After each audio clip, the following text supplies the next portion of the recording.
आजको दिन सामान्य थिएन, निकै उत्साह र हतारले भरिएको थियो। किनभने आज मेरो ससुरालीमा मेरो माइलो सालोको बिहे थियो। म पनि बिहान उठ्न बित्तिकै ससुराली पुगेर फटाफट कामतिर लागे। खसी काट्ने, बोइलर काट्ने अनि तरकारीहरू अचारहरू बनाउने सबै काममा बिजी थिए। बिहानको कामको चट्टार सबै गाउँलेहरू मिलेर कोही मासु काट्दै, कोही तरकारी काट्दै, कोही अचार मिलाउँदै थिए। घरभरि बिहेको रमाइलो एकदमै चहल पहल चलिरहेको थियो। सबै गाउँलेहरू मिलेर घरभरि कोहीले पकाउने, बनाउने, खाने सबै एकदमै रमाइलो हाँसो ठट्टा चहल पहल चलिरहेको थियो। काम सकिसकेपछि 10-12 जनाको टोली बाइकमा बनाएर हामी गयौँ दुलैनीको घरतिर दुलैनी लिन।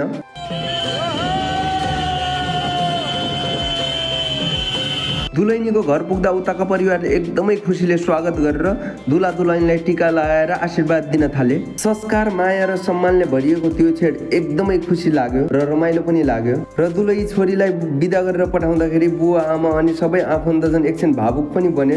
ऋतुहात नफर्किने हाम्रो परम्परा अनुसार आशीर्वाद र मिठो स्वागतपछि हामीलाई अन्तत बिदाई गरियो। त्यसपछि दुला दुलैनीलाई अटोमा राखेर हाम्रा बाइकहरू अगाडि पछाडि हुटिङ गर्दै डिजेहरू बजाउँदै अन्तत हामी घरतिर फर्कियौँ।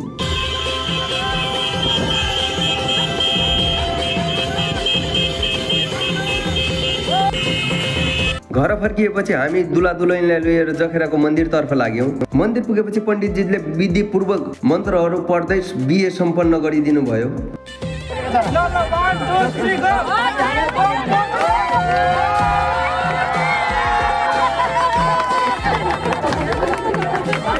वातावरण शान्त, धार्मिक र अत्यन्तै सुन्दर थियो र हामी पनि एकदमै रमाइरहेका थियौँ।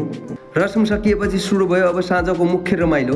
नाचगान, रमाइलो, सेल्फी, फोटो सबै एकदमै दुला दुलैनी पनि एकदमै राम्रोसँग नाचिरहेका थिए।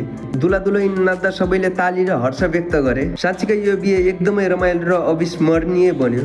यस्तै भिडियोका लागि मेरो यस युट्युब च्यानललाई सब्स्क्राइब गर्नुहोला अनि टिकटकबाट हेर्दै हुनुहुन्छ भने फलो अवश्य गर्नुहोला। धन्यवाद।